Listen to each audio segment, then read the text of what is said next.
Assim nós oramos no nome de Jesus. Amém. Queria que você abrisse a sua Bíblia em Lucas capítulo 9. Eu quero falar hoje sobre a manifestação da glória de Deus.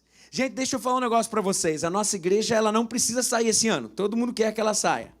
Mas se eu pudesse escolher entre ter uma igreja física e ter constantemente o poder de Deus manifesto no nosso meio, sem dúvida nenhuma. O que diferencia uma igreja de um clube é a manifestação do Senhor. Eu queria de verdade que você prestasse atenção no que eu vou falar agora. Eu queria que você abrisse o seu coração. O que faz com que esse lugar não seja apenas um lugar de negócios, que tem muita gente que faz isso. O que faz desse lugar não ser apenas um lugar de relacionamento, que tem muita gente que faz isso. O que faz desse lugar não ser apenas um lugar de discussões teológicas, filosóficas.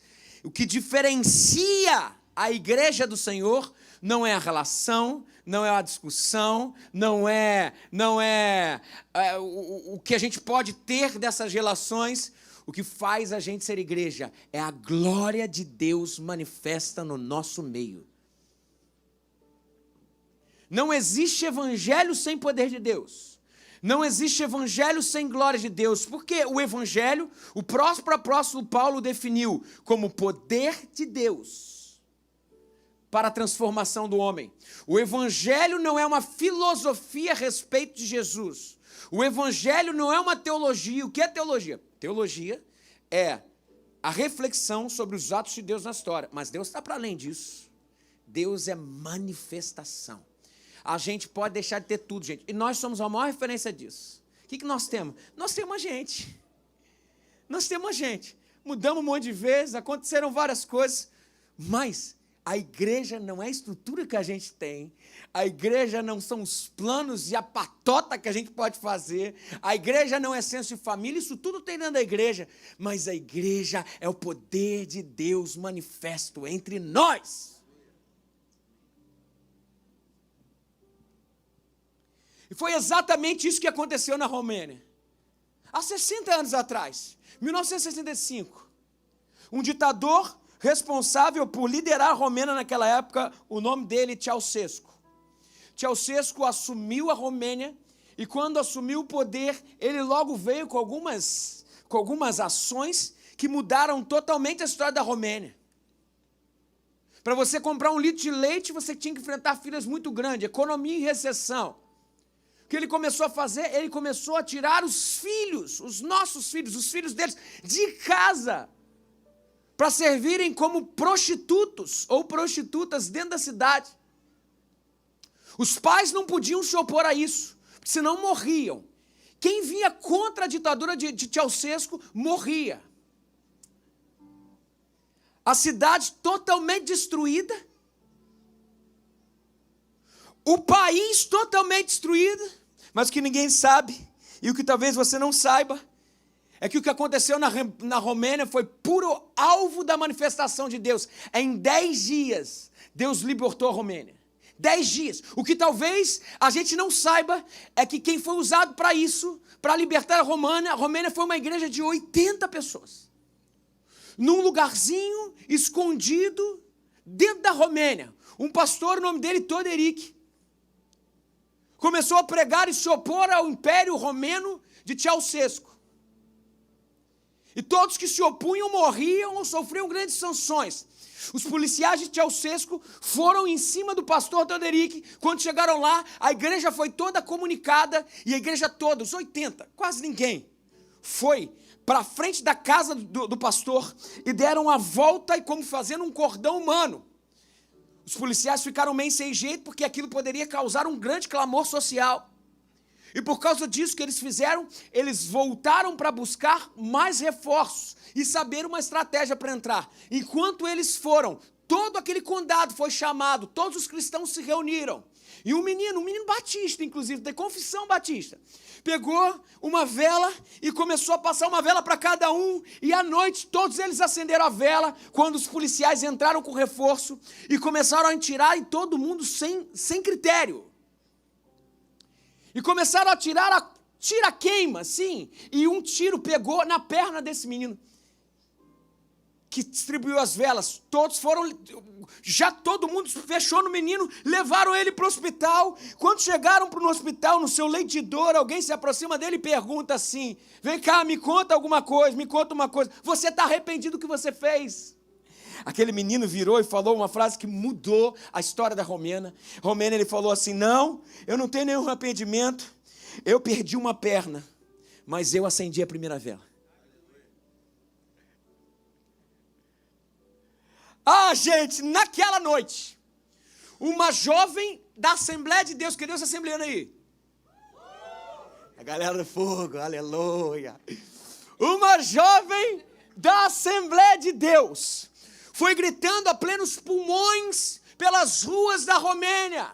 E ela dizia assim: Deus existe, Deus existe, Deus existe. E gritava: liberdade, liberdade, liberdade. Em 10 dias, exatamente, Natal, olha que data simbólica, no dia do nascimento de Cristo, no dia 25 de dezembro de 1989, haviam na capital da Romênia mais de 100 mil pessoas, lideradas pelos seus pastores, e todos gritavam: Deus existe, Deus existe, Deus existe, liberdade, liberdade, liberdade. E naquela noite o ditador Ceausescu caiu, e o evangelho pôde prosperar naquela nação. Deixa eu falar algo para vocês, meus irmãos. Eu creio firmemente que Deus pode nos visitar com o seu poder, gerando um grande avivamento no nosso meio, impactando igrejas, cidades, impactando o próprio Brasil. Mas tudo isso começa não com um movimento de louvor, é muito bom louvar, é maravilhoso, não com um movimento de uma denominação, não é um culto que gera avivamento. Isso tudo começa com a busca plena pela manifestação do poder de Deus. É o poder de Deus que transforma. E hoje eu quero falar sobre esse poder. Quero falar sobre quando esse poder se manifestou pela primeira vez para os discípulos de Jesus. Lucas capítulo 9, nos versos 28 eu vou ler. Olha o que aconteceu. Aproximadamente 8 dias depois de dizer essas coisas, o quê? Quando Pedro, em Cesareia de Filipe, reconheceu que Jesus era o Cristo. 8 dias. Quem foi levado? O próprio Pedro, que reconheceu. Foi levado para onde? Jesus tomou consigo o próprio Pedro, João e Tiago e subiu um monte para orar. Aqui o texto nos fala algo, que nem todo mundo vê a glória de Deus. Só aqueles que estão preparados. Existe um caminho para a glória de Deus. Existe um caminho para a manifestação do Senhor. E é sobre esse caminho que quero falar. E o texto continua dizendo: enquanto orava. Olha o caminho aqui. Enquanto orava, a aparência do seu rosto se transformou, e suas roupas ficaram alvas, resplandecentes, como o brilho de um relâmpago. E surgiram 2 homens que começaram a conversar com Jesus. Era quem? Moisés e Elias. Era a tradição e a história. Era a tradição profética e a tradição da lei. E olha que coisa interessante. Apareceram em glorioso esplendor e falavam sobre a partida de Jesus, que estava para se cumprir em Jerusalém. Para judeus, a tradição profética e a lei tinham que estar aonde? Aonde? Legitimando e credenciando a deidade de Cristo. É sobre isso que o texto fala. E é engraçado que quando eles abriram a boca para falar, o que eles falaram, qual é a centralidade da manifestação de Deus? Eles falaram o quê? Apareceram em glorioso esplendor e falavam sobre a partida de Jesus que estava para se cumprir. Presta atenção, a glória de Deus sempre aponta para a cruz. A glória de Deus não aponta para ninguém, não aponta para a história, não aponta para os relatos do que foi manifestação de Deus. A glória de Deus sempre aponta para Cristo. Cristo crucificado, mas ressurreto ao 3º dia. Deus não divide a sua glória com ninguém. E foi isso que o texto falou. Olha, Pedro e os seus companheiros estavam dominados pelo sono e acordando subitamente, viram a glória de Jesus e os 2 homens que estavam com ele. Quando estes estavam se retirando, Pedro disse: mestre, é bom estarmos aqui. Façamos 3 tendas. Uma para ti, uma para Moisés e uma para Elias. Olha só o que o próprio texto diz. Eles não sabiam o que estavam falando. Pedro queria colocar todo mundo no mesmo pé de igualdade. A lei, os profetas e Jesus. Mas preste atenção, Pedro não entendeu que a glória de Deus tem Cristo como centro e não o que a gente percebe em relação à tradição, à nossa história como crente. Isso tudo não é nada perto da própria manifestação do Cristo. Tem gente que joga Cristo fora e fica com a tradição. Tem gente que joga Cristo fora e fica com os preceitos. Jesus, ele está para além do que nós podemos aprender. E o texto continua. Enquanto ele estava falando, uma nuvem apareceu, a glória de Deus desceu. Que nem essa fumaça que apareceu aqui agora, assim, foi quase. Besteira. E os envolveu. E eles ficaram com medo ao entrarem na nuvem. E dela saiu uma voz que dizia: este é o meu filho, o escolhido. Ouçam a ele, não ouçam mais ninguém. Não ouçam as vozes do que falaram a respeito de quem ele é. Ouçam a expressão e a manifestação do Cristo que está à nossa frente. Ouçam a ele. Tendo-se ouvido a voz, Jesus ficou só. Os discípulos guardaram isso somente para si naqueles dias. Não contaram a ninguém nada do que tinha visto. Vamos até aqui. Gente, os discípulos viram a glória de Deus. E eu queria refletir hoje sobre como essa glória de Deus se manifesta. Como experimentar esse poder transformador do Espírito Santo que refaz uma nação inteira. Refaz uma nação inteira, devolve a esperança àqueles que já foram sentenciados pela história, já foram sentenciados pelo passado, e inaugura um novo tempo na vida de todos aqueles que foram visitados pelo Senhor. E a primeira coisa que eu queria destacar aqui hoje, eu queria que você prestasse atenção, que eu tenho que falar hoje é central. Eu tenho certeza que vai de encontro a muita coisa. Nós precisamos preparar um caminho para que Deus se manifeste. E a primeira coisa que o texto nos fala é que a manifestação da glória de Deus só acontece quando a gente se separa. Vejam o texto, versículo 28. Aproximadamente 8 dias depois de dizer para essas coisas, Jesus tomou consigo Pedro, João e Tiago e subiu ao monte. Se existe algo que prepara o caminho do Senhor, gente, se existe algo que prepara a manifestação da glória de Deus, para que o Senhor refaça a história, nossa e de uma nação, para que haja a manifestação do Espírito Santo de Deus, o nome desse caminho é santificação. 2 Crônicas 7,14 está no nosso coração, mas talvez não na nossa ação. Se o meu povo, que se chama pelo meu nome, se humilhar, orar e buscar a minha face, e se afastar dos seus maus caminhos, dos céus então eu ouvirei, perdoarei o seu pecado, curarei a sua terra, eu me manifestarei a ele. Preste atenção, não existe manifestação da glória de Deus, se não prepararmos o caminho para que isso aconteça com vidas santas dedicadas a ele.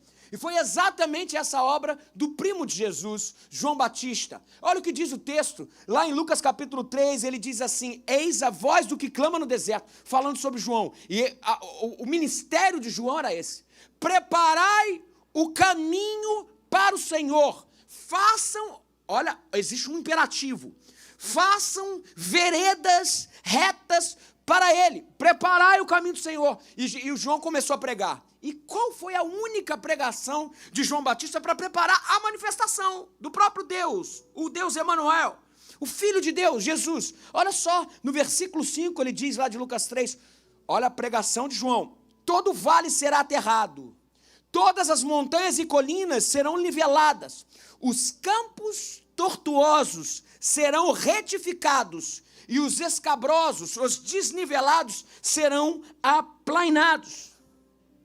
Lógico que aqui, João não está pregando para falar sobre geografia ou topografia. Essa é uma grande metáfora da vida.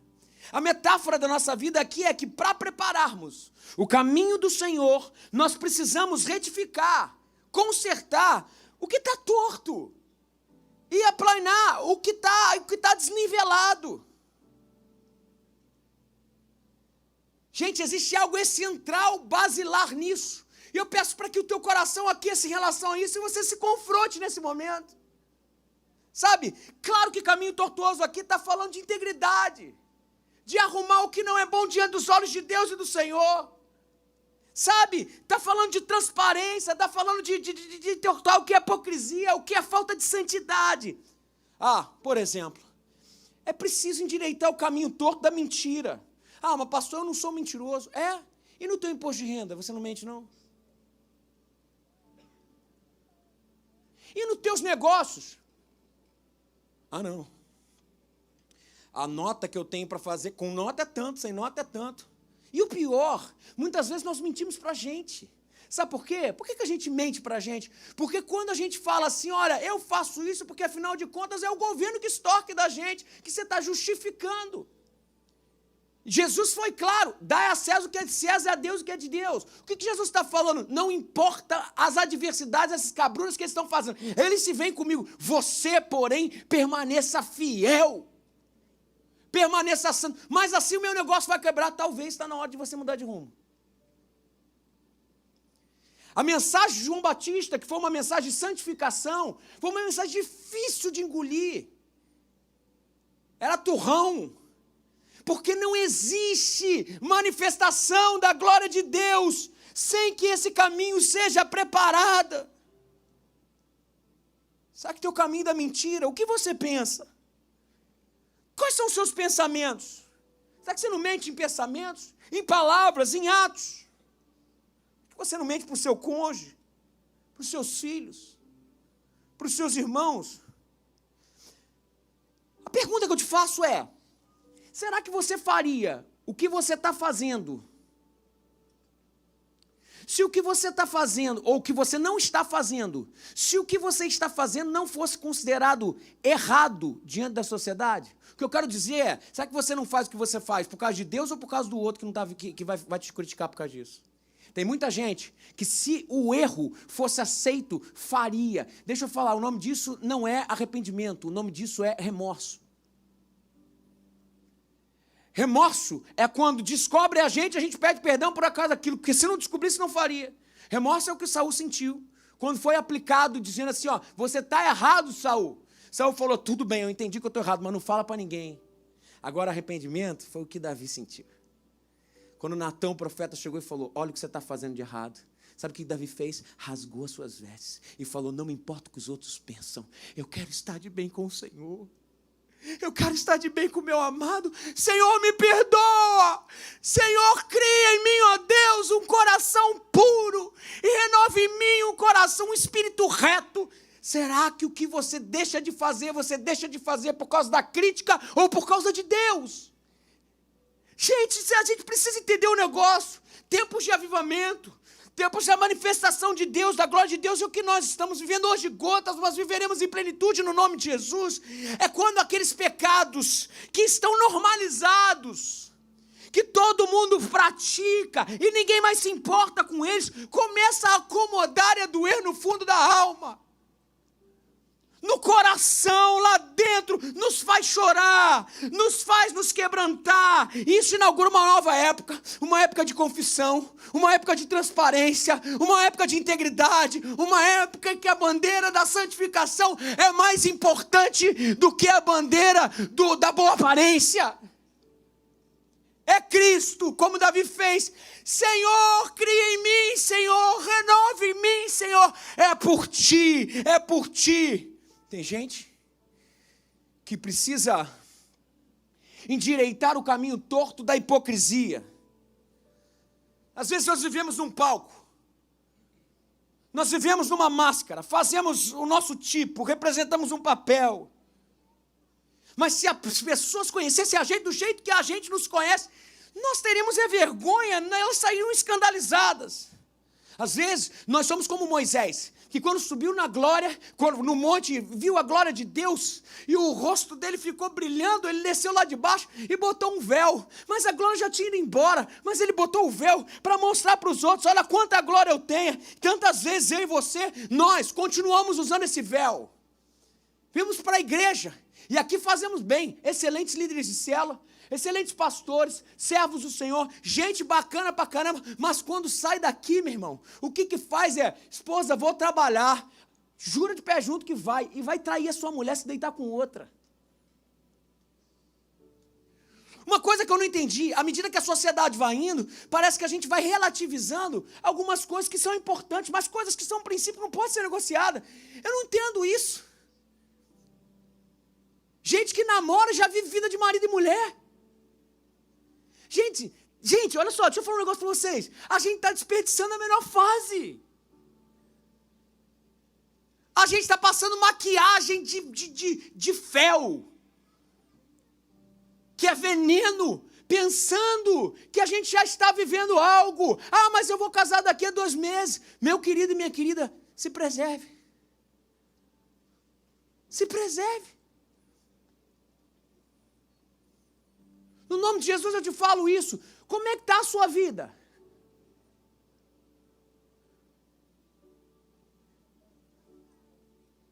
Até que ponto a manifestação da glória de Deus é a última coisa que você quer na sua vida e é que você de verdade quer?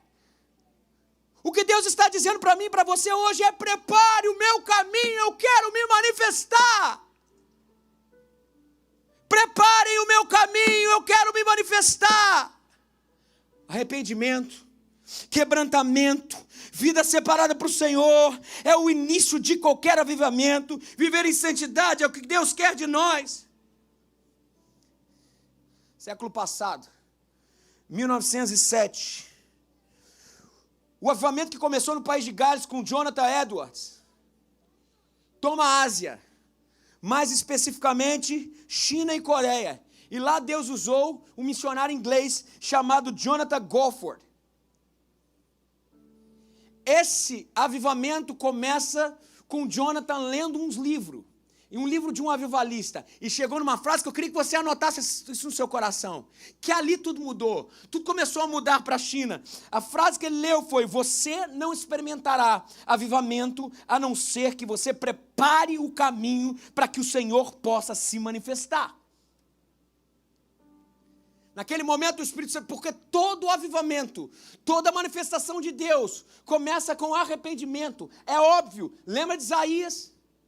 Entrou na glória do Senhor, entrou no templo, a glória encheu, a nuvem chegou, e mesmo a primeira coisa que ele fez foi olhar para si, e falou: ai de mim, eu vou perecendo, habito num povo de impuros lábios, e o meu lábio é impuro. E eu vi o Senhor, e o Senhor foi lá e purificou. Tudo começa, o primeiro passo é: Senhor, ai de mim. A pergunta é: será que o ai de mim chegou a você? Ou o que você deixa de fazer é apenas uma conveniência social, porque você tem que caber na fita? Pois com Jonathan Gofford foi diferente. Ele olhou para si e disse como Isaías: ai de mim. E ele se lembrou de uma desavença forte que ele tinha com uma pessoa, e aquilo tinha quebrado totalmente a relação com ela, e aquilo estava apodrecendo a sua alma por dentro.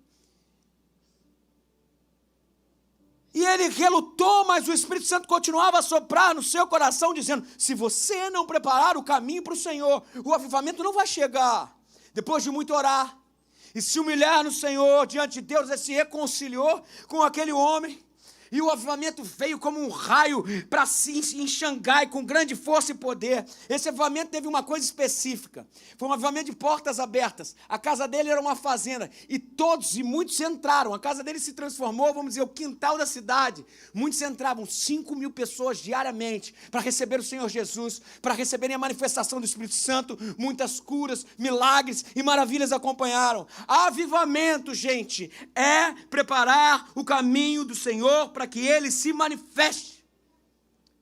A manifestação da glória de Deus só acontece quando a gente se separa em santificação. A manifestação da glória de Deus só acontece quando resolvemos consertar os caminhos tortuosos. Por isso diga hoje ao Senhor: Senhor, eis-me aqui, Senhor, cria em mim um coração puro e renova em mim, Senhor, um espírito inabalável. Será que quando eu falo isso para você, isso começa a te cortar?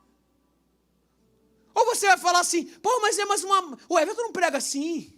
É mais uma pregação fundamentalista. Começou com assim, gente, não tem jeito. Avivamento é a glória de Deus se manifestando e a gente olhando para as nossas imperfeições, as nossas impurezas, refazendo os nossos caminhos tortuosos, para que a nuvem dele possa nos cobrir.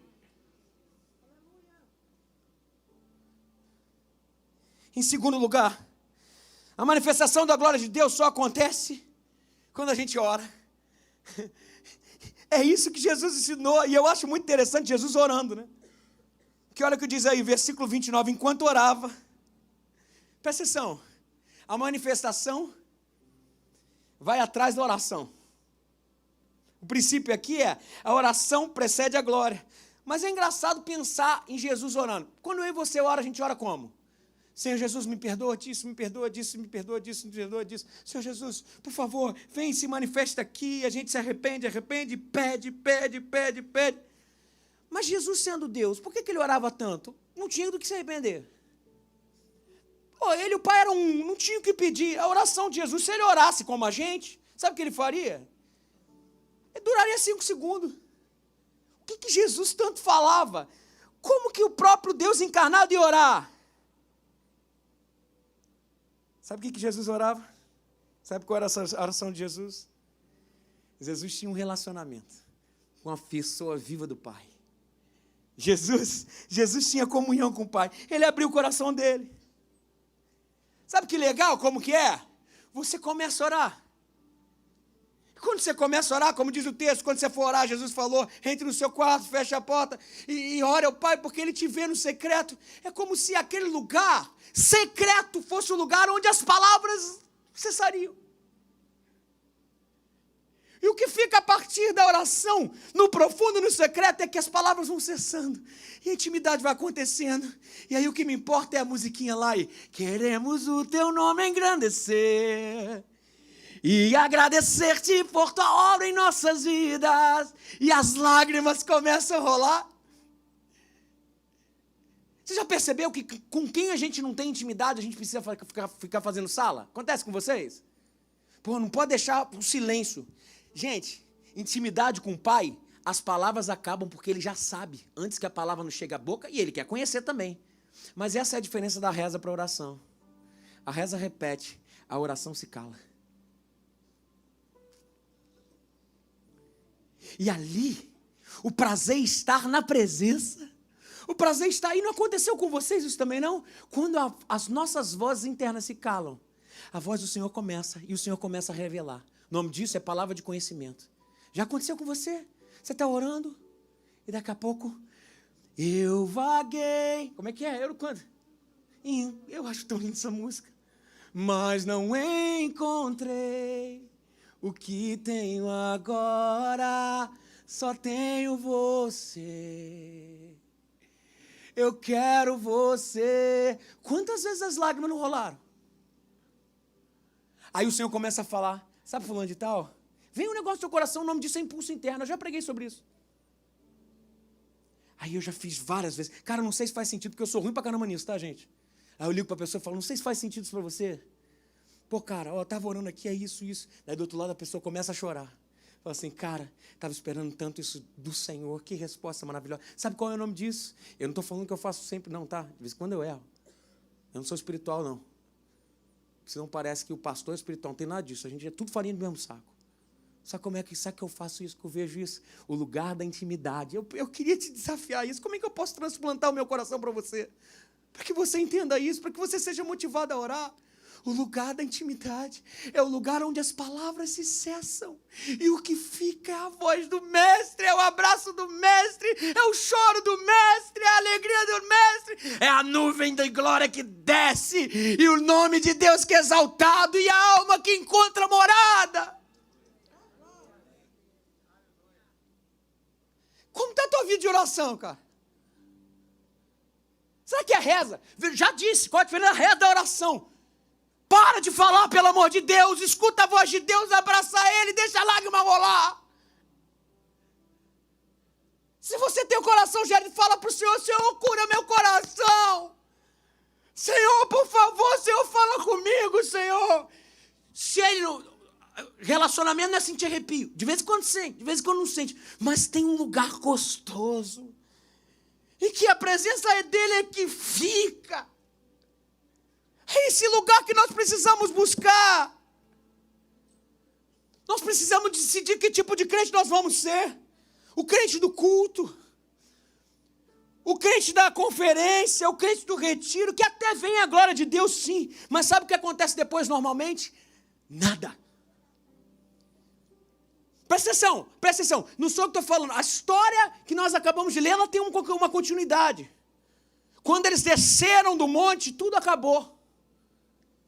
Por quê? Quando eles desceram do monte, tinham outros discípulos lá. E eles não foram orar. E a história continua aqui. Eles estavam fazendo o que lá embaixo? Eles estavam discutindo teologicamente um problema que surgiu.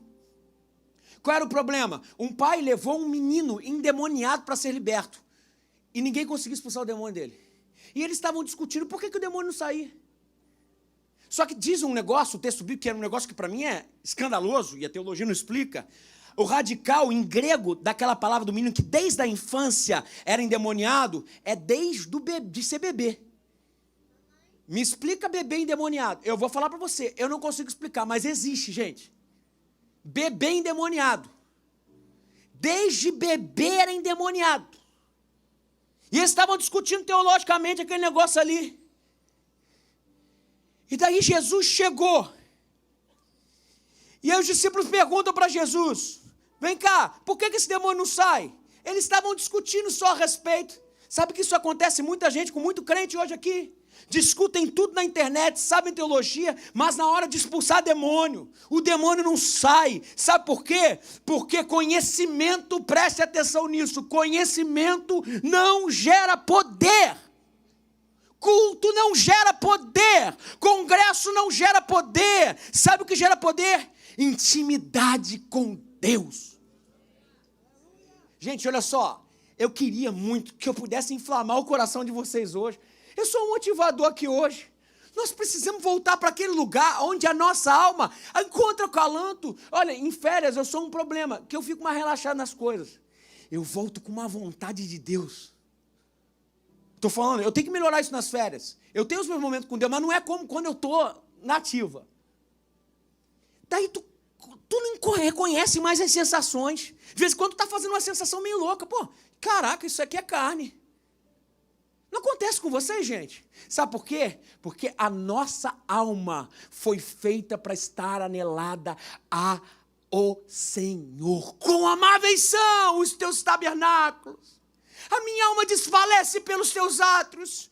Até o pardal encontrou casa e a andorinha ninho para si. Mas eu encontrei nos teus altares morada. Você está com saudade de Deus? Fala para mim. Você está dentro da igreja, vivendo arrepio todo mundo, domingo, mas está com saudade de Deus. Você fala muito bem, fala como Deus tem feito no nosso meio. Mas na tua vida, o que tem mudado? Evangelho é poder de Deus. E aqueles discípulos não conseguiam. Jesus chega, porque veio de relacionamento, olha para aquela criança endemoniada e fala, sai! E o demônio deixa aquela criança na hora. Você quer glória de Deus na sua vida? Ore, busque. Peça intimidade ao Senhor.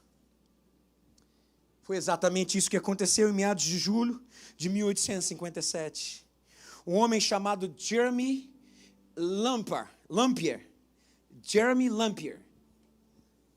que não era um pastor, não era um seminarista, era um homem de negócios, em Nova York. Estados Unidos, numa decadência moral, econômica, espiritual. Lampier resolveu fazer um folhetinho e distribuir, chamando todo mundo para uma reunião de oração. Começou a chamar, fez um folhetinho ele mesmo e começou a distribuir. Financiou do seu bolso, começou a distribuir. E ali, o que começou a acontecer ali, mudou a história dos Estados Unidos e mudou a nossa história também. Eu vou falar para vocês por quê. No dia 23 de setembro, teve a primeira reunião de oração. Em 1857, século XIX, 1857, tinham 6 homens orando, só isso. Na semana seguinte, tinham 40 homens orando, até que o Espírito veio sobre ele, de forma sobrenatural, sobre aquele povo. Aquele povo foi quebrado ao meio, de joelhos se arrependeram. Arrependimento é a chave do avivamento. De joelhos se arrependeram, e a partir dali virou uma reunião diária. E em 6 meses, já tinham mais de 10 mil homens de negócio ali, que mudaram a história dos Estados Unidos, e esse avivamento varreu toda a América, a ponto do Moody, o evangelista, chegar e dizer que os Estados Unidos, a América, estava como uma bola de fogo, e como fruto desse avivamento, é que o missionário Ashbel Green Simonton veio para o Brasil, e começou a igreja presbiteriana. Quem aqui tem tradição presbiteriana? Levanta a mão. Olha aí, gente, deixa eu falar um negócio, a sua tradição começou sob a égide do avivamento, oração, busca do Senhor. E o pessoal fica falando, sou veteriano, é o caramba, nós somos do fogo. Gente, deixa eu falar um negócio para vocês, gente, no nome de Jesus. E hoje eu te afirmo com toda certeza, Deus pode fazer o mesmo no nosso meio. Deus pode derramar sobre nós o teu Espírito. Deus pode manifestar sobre nós a sua glória. Você acha que mais forte é o sistema? Você acha que mais fortes são os pecados? Você acha que mais forte é o endemoniado que está à sua frente? Experimenta orar para tu ver. Ore. Ore, porque Deus vai te encher de poder, e onde você chegar, não é você que vai sair, mas é o mal que vai sair. Não é você que vai ter que ter medo quando entrar no ambiente, o ambiente que tem que temer de medo quando um crente dessa igreja botar o pé. Foi assim com Daniel, foi assim com José, foi assim com Jesus, e será assim comigo e com você. Em último lugar, a manifestação da glória de Deus só acontece quando a gente segue a Jesus e abraça a sua missão. A história nos narra, aqueles homens, depois de orar, desceram com Jesus, e ele, junto com aqueles homens, repreenderam aquele espírito imundo, curou o menino e entregou aquele menino são e salvo para aquele pai. Tem muito crente que pensa que avivamento é subir um monte. Avivamento começa no monte, mas termina lá embaixo. Vocês entendem o que eu estou falando? Tem gente que só quer subir um monte. Sabe o que quer fazer lá em cima? Chupar dente.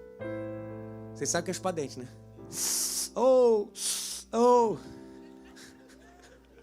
Vocês ainda não aprenderam minhas piadas? Eu gosto assim porque ri de sempre. A gente, chupar dente é legal. Não tem nada de errado, não. É maneiro. Chupar dente é top. Só que olha só, não faz sentido. Jesus repreendeu Pedro, João e o outro que estava ali, que eu me esqueci quem foi. Tiago. Jesus repreendeu os 3 quando falaram assim, vamos ficar por aqui, está tudo bem. Jesus falou, vocês não entenderam nada. Depois Lucas, escrevendo, falou assim, eles falaram como nécios. Vocês não entenderam nada. A gente só sobe o monte com data marcada para descer. Deixa eu falar para você, vem aqui. Para de consumir o evangelho. Vou terminar a história do avivamento de Isaías, que depois teve o avivamento de Israel. Ai de mim que vou perecendo. Habito num povo de impuros lábios. Os meus olhos viram o Senhor e eu tenho impuros lábios. Diz o texto. O anjo, representando Deus, tocou na sua boca, o purificou. E a primeira vez que Deus abre a boca, no versículo 8 do capítulo 6 de Isaías, ele diz, quem enviarei? Quem há de ir por nós? Isaías entendeu que não existe subir um monte sem ser chamado para descer. Lá embaixo tem endemoniado que você vai libertar. Lá embaixo tem família que está totalmente desconectada, que você vai ser agente de Deus para transformar. Lá embaixo tem gente indo em direção ao inferno, que o próprio Deus vai pegar você como referência e vai falar assim, olha para o meu filho. E esse povo vai dizer, eu quero Cristo, porque o que habita nele eu quero em mim. Meu querido irmão, meu querido amigo, se você quer ver a glória de Deus, diga hoje, eu vou trabalhar por Jesus, eu vou dizer sim, eu vou servi-lo. Eu fico louco, porque eu olho para os campos e está cheio de jovem, adulto, criança endemoniada, gente. A gente olha aí, a gente liga a televisão, é isso que a gente vê, sabe? Gente oprimida pelo diabo, quase morrendo. E Jesus está dizendo hoje aqui: eu vim para dar vida, e eu a dou em abundância. Eu vim para salvar. E ele diz: eu quero fazer isso com quem vem comigo. Sabe de quem ele está falando aqui? Ele está falando de você, pô. Ele está falando de você. Ele chamou você para isso, e você vai ver a glória de Deus na sua totalidade, e a maior glória que você vai experimentar de Deus, não é um arrepio, não é um chupar de dente. A maior glória que você pode experimentar de Deus, é quando a gente passa da fase de menino, de ser alimentado, para dizer assim: quem que precisa de Deus aqui? Eu quero ser resposta. Por isso que eu não entendo, gente. O cristão que está na sua imaturidade, ele vai caminhando para a maturidade, para dizer assim: você ora por mim, você pode continuar pedindo, não tem isso. O que eu posso fazer para viabilizar o evangelho para você? Saia desse lugar do você ora por mim, para o que eu tenho que fazer?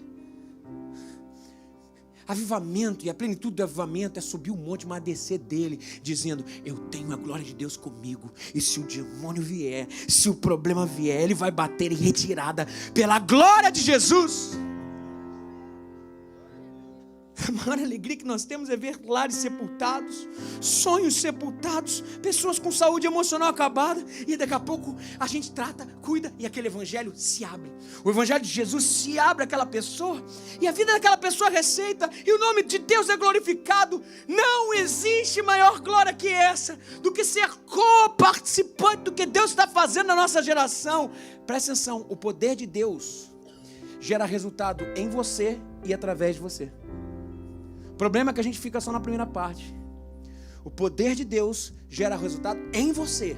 Amém, glória a Deus, subi um monte, mas através de você eu desço para ser referência de quem Deus é para a minha sociedade.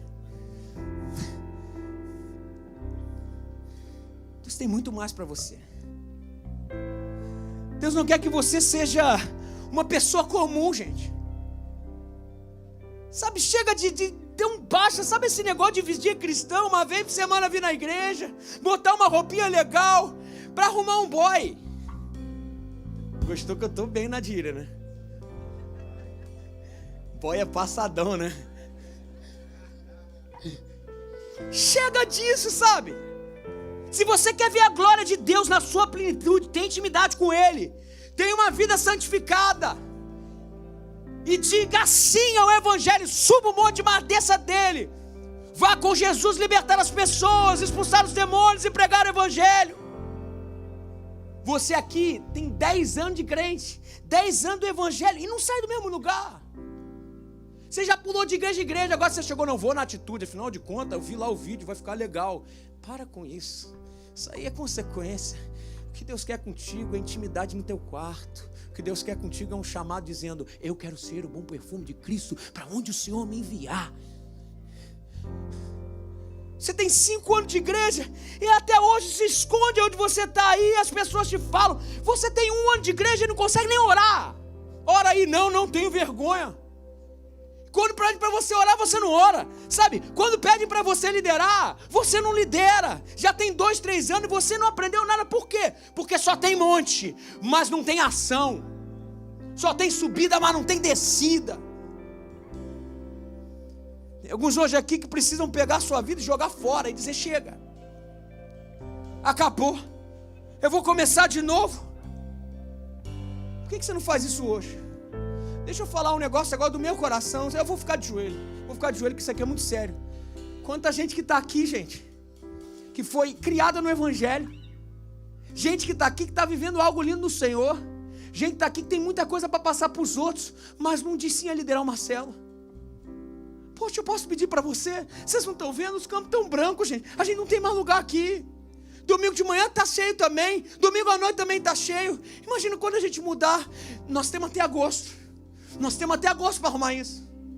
Porque em agosto nós vamos estar no nosso lugar e as pessoas vão chegar. E quando as pessoas chegarem, se elas não forem cuidadas, se elas não forem pastoreadas, elas vão ficar falando assim: eu queria pão, eu queria cuidado, eu encontrei só uma multidão. Tem que ter pessoalidade, tem que ter pastoreio, tem que ter cuidado. Você pode falar como Isaías: Senhor, a sua glória me mudou. Agora, Senhor, eis-me aqui. Me envia. Avivamento é subir um monte, mas avivamento é descer um monte.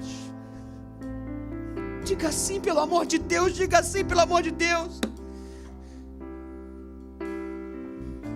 Tem gente que precisa dizer: chega, eu vou começar de novo. Por que você não faz isso hoje? Deixa eu fazer uma pergunta para você. Como é a sua vida cristã? Se você fosse dar uma nota para a sua vida cristã, de 0 a 10, quanto que você daria para a sua vida cristã? Guarde essa frase que eu vou falar para você. Guarde essa frase que eu vou falar para você. Eu demorei a descobrir isso aqui.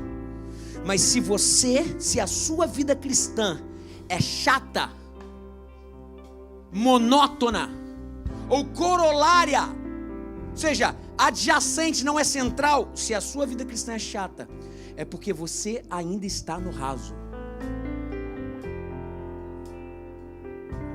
Tem algo mais de Deus. Não é possível. Tem um monte de gente pegando fogo do seu lado. Não é possível que gente deu a sua vida, mudou a sua história, porque por nada.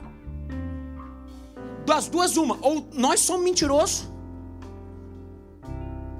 ou você ainda não está vivendo o que Deus tem para você. Você ainda está no raso. Porque o Evangelho, o apóstolo Paulo fala, e eu termino aqui assim: o Evangelho é poder de Deus para a transformação do homem. Evangelho não é um compêndio ideológico. Evangelho é poder de Deus. Certa vez essa história aconteceu. Um seminarista recebeu um convite para fazer um seminário em uma grande igreja. E não é comum. Talvez um pastor mais experiente, mais antigo faria. Mas chegou lá para fazer esse seminário, essa série de conferências. E se hospedou na casa do pastor. E antes do culto começar, ele estava lá tomando café com o pastor. Daqui a pouco invade uma mulher chorando: pastor, a gente precisa da sua ajuda. Pelo amor de Deus, você pode nos ajudar? O que foi, minha filha? O que foi? A minha vizinha está endemoniada na casa dela. Ela está quebrando tudo. As pessoas já entraram lá, ninguém consegue fazer nada. Daí o pastor virou e falou assim: olha que bênção, eu tenho uma grande surpresa para você, minha irmã. Que coisa interessante. Acaba de chegar da outra cidade um homem de Deus, ele vai resolver teu problema. Aí o seminarista rindo assim: eu vim para pregar, pô, eu vim para pregar. Não, meu irmão, o Senhor vai ser usado nesse momento. Ele foi meio tateando, chegou lá, a comunidade, os vizinhos estavam todos fora de casa assim. Aí o pastor deixou ele na porta, a mulher endemoniada lá dentro. O pastor deixou ele na porta e falou assim: meu irmão, que Deus te abençoe. Deus te abençoe, você vai ser muito usado. Ele abriu a porta, parecia, como é que é o nome daquele? Invocação do Mal, né? Parecia a noiva do Chuck, né? Sim, desfigurada a mulher, descabelada, olho virado, voz diferente. Quando ele foi esboçar a primeira frase, a mulher veio na direção dele e chapou-lhe um soco na cara. Ele caiu, puf, estatelado. Depois de cair estatelado, por lá ficou. E depois que ele ficou, a vida dele passou na cabeça dele. Ele estava lá, a vida dele passou na cabeça dele como um filme. E segundo ele percebeu que ele estava seco. Seco espiritualmente. Tinha muito conhecimento, mas era vazio do poder de Deus. E depois de 1 hora caído, por lá ele ficou 1 hora. Depois de 1 hora caído no chão, ele começou a orar baixinho: Senhor, restaura minha sorte. Senhor, restaura a minha autoridade. O diabo não pode vencer quando ele fala: restaura a minha autoridade. A mulher, bruf, no chão. Reverência diante de Deus, mas diante do diabo a autoridade. Ele levantou como homem de Deus. No nome de Jesus, eu repreendo Satanás sobre a sua vida. Puf, e o diabo deixou aquela mulher. Aquele homem disse algo contando essa história muito interessante. Ele falou assim: naquele dia eu aprendi que não basta ser crente, não basta ser pastor, não basta ser missionário e nem conhecer teologia. Eu compreendi que eu precisava do poder de Deus. Ah, meu querido, o Evangelho é poder de Deus. E hoje eu quero encorajar você que está aqui a imitar Jesus, a ser alguém de oração, alguém que busque santidade, alguém que diga sim ao secreto, alguém que diga sim ao poder de Deus, alguém que diga sim a endireitar os caminhos e preparar o caminho para o Senhor. Eu não sei quanto a você, pode faltar igreja para a gente, mas eu profetizo algo sobre nós hoje, e eu quero que a gente faça hoje uma ação diante de Deus, que não falte a manifestação do poder de Deus no nosso lugar, que não falte sobre nós o evangelho de fogo que queima no nosso coração, que não falte sobre nós um Deus que se manifesta em milagre, um Deus que me manifesta em glória, e um Deus que faz assim, fechou a porta, entrou no secreto. Quando fecha a porta, sabe quem está te esperando do outro lado? Ele vai fazer assim para você: achou. O algo novo é velho, mas o novo de Deus tem que começar na tua vida, crente, porque só através disso não vamos ficar brincando de fazer igreja. Nós somos a igreja redimida pelo Senhor, a igreja que queima como fogo, a igreja que é a resposta para esse mundo e para as nações, a igreja que começa na ilha, toma o Rio de Janeiro e vai tomar o mundo pelo poder do evangelho, a igreja gloriosa do Filho eterno de Deus, a igreja pela qual o Cordeiro se tornou leão, a morte se tornou em vida, a igreja pela qual ele pagou com um alto preço, a igreja pela qual um dia ressuscitará e reinará com ele em glória, a igreja pela qual ele enxugou toda a lágrima, a igreja pela qual ele deu uma nova história, a igreja do Senhor, o Deus ressurreto passeia no nosso meio e ele te fala algo: eu quero intimidade contigo. Queria que você rasgasse seu coração e cantasse assim agora. Diga: eu quero viver algo novo. Diga: faz meu coração, diga. E faz meu coração arder de novo, fazendo todo medo desaparecer, trazendo sobre mim um novo amanhecer. Diga: eu quero viver. Você pode largar a sua voz, você pode largar o seu coração. Diga ao Senhor, fica de pé no seu lugar. Faz meu coração arder. Diga isso ao Senhor, diga ao seu Senhor.